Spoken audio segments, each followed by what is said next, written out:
Bonjour tout le monde, j'espère que vous allez bien. Je ne sais pas combien parmi vous, ça fait un petit bout que vous êtes chrétien. Donc si vous êtes comme moi, ça fait à peu près 20 ans que je suis chrétien, mais je pense qu'il y a parmi vous des gens que ça fait 30, 40 ans et plus que ça. Et dans notre vie en tant que chrétien, on a rencontré toutes sortes de personnes qui étaient vraiment zélées parfois, qui marchaient avec le Seigneur, et là on le regarde des années plus tard et on se dit, mais qu'est-ce qui se passe avec cette personne-là? Qu'est-ce qui lui est arrivé? Je pense en particulier à un gars que je connaissais qui allait à mon église et je l'ai un peu perdu de vue parce que j'ai déménagé, je suis plus dans la même ville que lui. Et maintenant, 20 ans plus tard, j'ai reçu un message Facebook me disant Hey, j'aime tel ministère, le ministère que j'ai parti. Donc j'étais OK, je suis pas trop certain, je veux vraiment aimer son ministère parce que je connais pas vraiment la personne, je sais pas où est-ce que la personne est rendue. Et je n'ai pas vraiment le temps de regarder non plus qu'est-ce que son ministère enseigne, mais plus récemment, il y a quelques semaines, j'ai reçu un autre message où je me suis rendu compte que ces personnes-là croient des choses vraiment incroyables qui n'ont pas vraiment rapport avec le christianisme. Donc j'étais vraiment content de ne pas avoir aimé son ministère, de ne pas avoir dit kudo à ce qu'il fait parce que je ne sais pas ce qu'il fait. Puis c'est vrai que là, il n'est pas rendu vraiment à la même place que moi. Là, il est vraiment rendu quelque part de loin. Et c'est pas surprenant, c'est pas quelque chose de nouveau. Si vous voyez des gens qui abandonnent la foi, si vous voyez des gens qui prennent toutes sortes qui ont toutes sortes de croyances bizarres, ne soyez pas surpris parce que c'était aussi le cas dans le Nouveau Testament quand vous regardez les épîtres de Jean, vous regardez 1er Jean, 2e Jean, vous regardez bien des épîtres, vous voyez que ça n'a jamais été le christianisme, c'est un mouvement où il y a des gens qui vont rester fidèles à Jésus, qui vont rester avec lui, et il y en a d'autres qui vont vraiment abandonner la foi, qui vont aller vraiment loin. C'est un danger qui nous guette nous aussi. Donc regardez avec moi, si vous voulez bien, Colossiens chapitre 2, versets 1 à 7, si vous avez une Bible. Sinon, suivez avec moi à l'écran. Je tiens en effet à ce que vous sachiez combien rude est le combat que je livre pour vous et pour les frères qui sont à Laodicée, comme pour tous ceux qui ne m'ont jamais vu personnellement. Je combats pour eux afin qu'ils soient encouragés et que, unis par l'amour, ils accèdent ensemble en toute sa richesse à la certitude que donne la compréhension du secret de Dieu. Quel est ce secret? À la pleine connaissance du secret, c'est-à-dire du Christ. En lui se trouvent cachés tous les trésors de la sagesse et de la connaissance. J'affirme cela afin que personne ne vous égare par discours séduisants. Car même si je suis physiquement absent, je suis avec vous par la pensée, et c'est une joie pour moi de constater l'ordre que règne parmi vous et la fermeté de votre foi en Christ. Aussi, puisque vous avez reçu le Christ, Jésus le Seigneur, comportez-vous comme des gens unis à lui. Enracinez-vous à lui. Construisez toute votre vie sur lui et attachez-vous de plus en plus fermement à la foi conforme à ce qu'on vous a enseigné. Agissez ainsi en adressant à Dieu de nombreuses prières de reconnaissance. Qu'est-ce que vous avez remarqué dans ce passage? Donc, premièrement, quelle est la situation que l'apôtre Paul semble se trouver? Il est en prison à Rome, probablement attaché avec des soldats romains à côté de lui, ou bien à une certaine distance. On voit aussi que donc il est loin des Colossiens, il est à des centaines ou sinon des milliers de kilomètres des Colossiens, et pourtant il a eu des nouvelles de cette église-là. C'est un peu comme nous aussi aujourd'hui, on est chacun enfermé chez nous, confinés, mais en même temps, on pense les uns aux autres. Moi je prie pour vous, je pense à vous, je vous encourage constamment de connecter avec moi, avec d'autres frères et sœurs de l'église. Donc c'est un peu la même idée, c'est un peu ce que l'apôtre Paul fait aussi. Qu'est-ce qui nous permet, c'était quoi le danger en fait que l'apôtre Paul mettait en garde les chrétiens? C'est quoi le danger de l'époque? Regardez encore une fois avec moi, je l'ai souligné ici en rouge. C'est au verset 4, j'affirme cela afin que personne ne vous égare par des discours séduisants. Donc, c'est quoi le danger des chrétiens à l'époque? C'était que il y a des gens qui viennent à eux, donc évidemment, en tant qu'être humain, on se parle les uns aux autres, on parle aux voisins. Aujourd'hui, on écoute la radio, on regarde des vidéos sur YouTube, toutes sortes de prédications, toutes sortes de messages, toutes sortes d'idées. On vit dans un monde où il y a toutes sortes d'idées qui sont véhiculées, tout comme à l'époque de l'apôtre Paul, où les gens, il y avait des gens qui amenaient toutes sortes de messages, toutes sortes d'idées. Les Grecs, surtout, étaient des gens qui étaient vraiment très intéressés aux nouvelles idées. Donc, un des dangers qui guettait toujours les chrétiens, c'est vraiment un des dangers qui guettait les chrétiens, c'est de mélanger en fait des idées chrétiennes avec d'autres idées qui viennent de l'extérieur. Aujourd'hui, est-ce que nous aussi, on peut avoir ce danger-là? Est-ce que ce danger-là nous guette nous aussi aujourd'hui?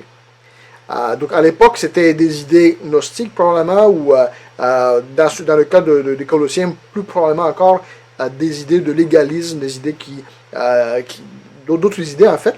Mais aujourd'hui, probablement, une des choses qui nous guette le plus, c'est vraiment cette confiance qu'on a dans le monde présent, ce focus qu'on a présentement dans mon plaisir, comment est-ce que moi je peux faire que ma vie maintenant soit le meilleur. Donc vraiment, on vit dans un monde qui est séculier, un monde qui nous dit que tout ce qui est important, c'est le présent, ce que tu fais aujourd'hui, le plaisir que tu vas avoir. Donc l'importance de la vie après la mort, c'est même pas une question que les gens se posent. C'est un tabou, les gens ne parlent même pas de la mort. Donc c'est important de ne pas tomber dans ce piège-là, d'être influencé par le monde séculier qui nous entoure, mais de penser vraiment à long terme, de regarder dans l'éternité. Maintenant, regardez de nouveau avec moi dans le passage, quels sont quelques trucs que l'apôtre Paul encourage les Colossiens de faire pour justement rester ancrés dans la foi, pour rester fidèles à Jésus, pour rester dans la bonne voie. Regardez de nouveau avec moi, j'ai souligné ces petits trucs-là en jaune. Remarquez en fait au verset 1 que l'apôtre Paul lui-même, en fait, il combat pour les frères et les sœurs à Laodicée, autrement dit la prière. Donc une chose que l'apôtre Paul fait, et ce qu'on avait vu aussi au chapitre 1, c'est que l'apôtre Paul prie pour les chrétiens. Même s'il n'est pas physiquement avec les chrétiens de Colosse, il est là dans l'esprit, il prie pour eux. On a vu ça aussi dans Éphésiens, pendant nos sermons de dimanche, que l'apôtre Paul prie pour les autres chrétiens à travers le monde, mais surtout avec les chrétiens qu'il connaît, qui a une relation avec ces gens-là. Il leur écrit des lettres, il reste en contact avec eux aussi bien qu'il peut. Donc si l'apôtre Paul avait eu Zoom, ou il avait eu, je sais pas, YouTube ou n'importe quoi, il aurait probablement utilisé ces outils-là pour connecter avec les autres chrétiens. Mais à la place, ce qu'il fait, c'est que, premièrement, il prie pour les chrétiens. Deuxièmement, il leur écrit comme on le voit aussi. Il combat vraiment dans la prière pour ces chrétiens-là. Continuons à regarder avec moi d'autres choses que l'apôtre Paul nous encourage de faire pour justement rester fidèle à Dieu, rester fidèle à Jésus. Au verset 2, il dit que tous ces gens-là les chrétiens sont encouragés, devraient être encouragés, unis dans l'amour, et qu'ensemble, encore une fois, l'unité, l'union, la connexion, la communauté, la communion, puissent accéder à la compréhension du secret de Dieu, c'est-à-dire Jésus-Christ. Donc, un autre secret que l'apôtre Paul donne, un autre encouragement que l'apôtre Paul donne, c'est de continuer ensemble, unis, de nous encourager dans l'amour, dans l'unité, de chercher en fait le secret de Dieu, dans l'Ancien Testament, n'est-ce pas? Dans l'Ancien Testament, Jésus n'était pas encore révélé, il était caché, on pouvait le voir un peu comme à travers un rideau en fait qui est entrouvert un tout petit peu, mais présentement dans le Nouveau Testament, on voit Jésus pleinement. Ce n'est plus un mystère caché, mais c'est vraiment un mystère qui est révélé. Donc ce n'est pas juste connaître le nom de Jésus, mais c'est vraiment de connaître Jésus en tant que personne, qui est ce Jésus-là, de vraiment comprendre la richesse de Jésus, comment que Jésus est sage, la sagesse de Dieu, la sagesse de Jésus, de comprendre, d'avoir non seulement la sagesse de Jésus, mais vraiment d'avoir les pensées de Jésus. On se rappelle par exemple dans Philippiens chapitre 2, comment est-ce que les pensées de Jésus, la sagesse de Jésus, n'est pas la même sagesse que la sagesse du monde. Parce que Jésus, n'est-ce pas, il s'est vidé lui-même, et il est venu sur terre pour s'humilier, pour nous sauver, n'est-ce pas, pour notre bien. Jésus s'est vidé de lui-même de tout ce qu'il pouvait avoir comme gloire, comme honneur, liberté, tout ça en étant un esprit, et il est venu prendre forme humaine, se limiter, s'humilier en fait, prendre la forme d'un serviteur, et même mourir sous la croix. Donc, je pense que ce que l'apôtre Paul nous encourage de faire, c'est vraiment non seulement de connaître des choses par rapport à Jésus, mais de connaître vraiment, d'avoir la pensée de Jésus, d'avoir vraiment l'Esprit de Dieu, l'Esprit de Jésus-Christ en nous, d'avoir la même attitude que Jésus-Christ. Autre point qu'il fait, l'apôtre Paul dit que même si je suis absent, physiquement absent, verset 5, je suis avec vous par la pensée. Je suis avec vous dans l'esprit, je pense à vous. Et c'est ce que nous aussi, on devrait faire. C'est ce que nous aussi, on fait aussi les uns pour les autres. Et remarquez qu'est-ce qu'il dit au verset 5. C'est avec une joie pour moi de constater l'ordre que règne parmi vous et la fermeté de votre foi en Christ. Donc ces deux mots-là, l'ordre et la fermeté, ce sont deux mots qui évoquent en fait la fermeté qu'un soldat romain aurait dû avoir devant l'ennemi. Donc si on parle de soldats romains, on sait qu'ils devaient avoir une armure et devaient se protéger avec leur armure contre les ennemis. Souvent c'est des combats corps à corps.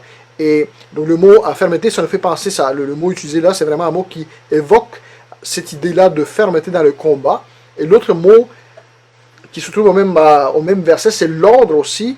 Donc encore là, c'est l'idée qui est reflétée là-dedans, c'est l'idée des soldats qui ne bougent pas d'organisation dans l'armée.